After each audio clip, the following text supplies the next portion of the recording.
Hi everyone. Thank you all for coming. Today we are here for our Peer Chef program. We are also very happy to have our guest audience, Xinyu from CISA Communication Department. So first, let's start it with some data. Well, this shows the raising awareness of international student social adjustment. These are the data about the prevalence of eating disorder issue across North America. I'm sorry. I personally have experienced both of them, and I'd say what helped me most to get out of them are the time and laughter spent with my friends. Well, so this is also the reason why I'm doing this and trying to promote this program. Well, I feel like the reason why Peer Chef is quite clear now. We want to encourage international students to discover food and connections. We also want to help people to develop healthy food relationships. And then here comes our solutions. We will start a non-profit club and also organize workshops where students, well, hopefully they will have fun, and also build a website where students can register for our workshops and also check out our authentic recipes. Then it's time to introduce our team to you. This is Celia. She will be doing the check of quality of the food, and Cecilia and I are mostly programmers. We will do the website maintenance and also website building. So thank you, Florence. I will continue with our. Oops. What's going on? Okay. So I will continue with our target customers. So our target customers will be international and exchange students who have very little bonding here in Canada. But our program is actually open to anyone who loves food. What we are going to do is we are going to have regular workshops where students can share food and just develop new friendships.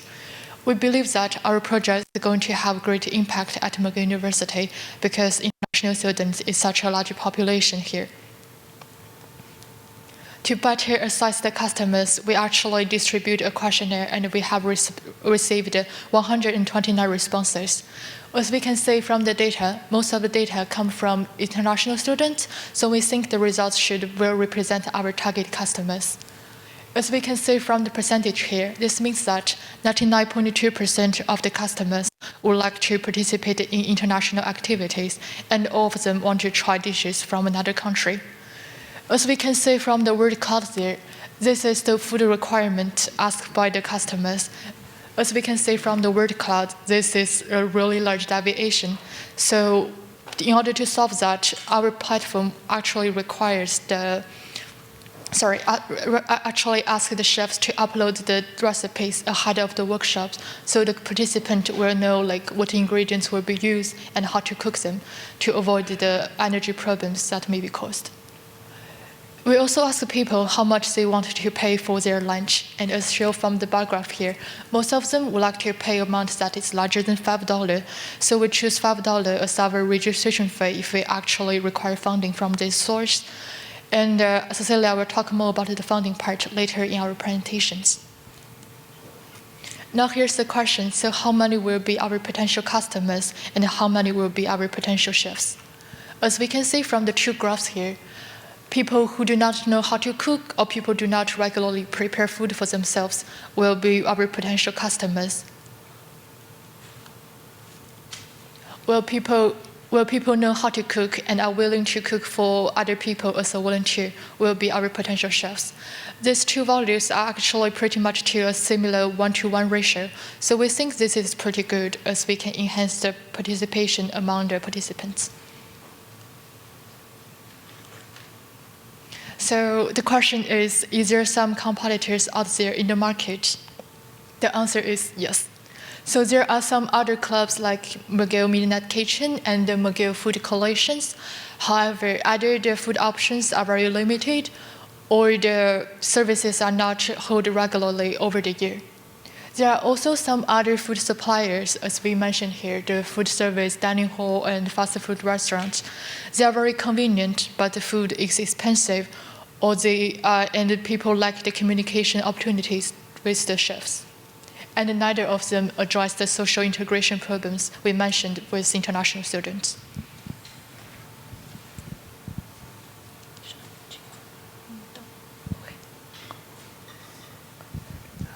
Okay, so as a nonprofit organization, one major difficulty we face is the lack of money and how to compensate costs.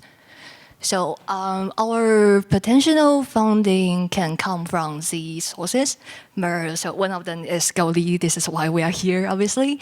And another source may be SSMU, and includes Food Club Midnight Kitchen. For our partners, our potential partners could be Midnight Kitchen, Intelligent Student Society, and other international student groups. Another way to cut down our costs is to get and retrieve low price or free food ingredients from these sources, including nearby stores or farmers markets in McGill. So if these funding are not sufficient to cover the cost, then we will consider charge participants the registration fee so that we can get our costs compensated. Okay, so the good news is that we have made great progress in retrieving those useful resources. So in terms of funding, we have asked SMU, and they have responded that we may apply for this Campus Life Equity Fund, which we can get around $3,000 maximally. And Midnight Kitchen has also promised to give us $500 as an initial fund. And the very generous Midnight Kitchen has also promised to provide us a cooking facility, which is just located at McGill. So students and interested chefs can cook there very conveniently.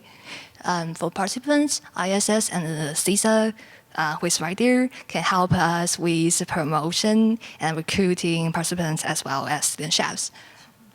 Okay, so this is a brief timeline which includes 4 stages.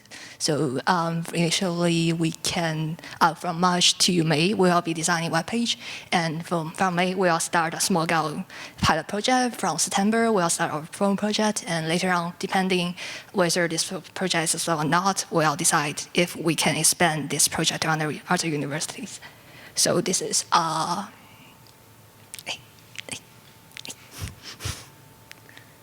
okay, this is a prototype of a web page design. Then Cecilia will talk about the learning outcomes of our.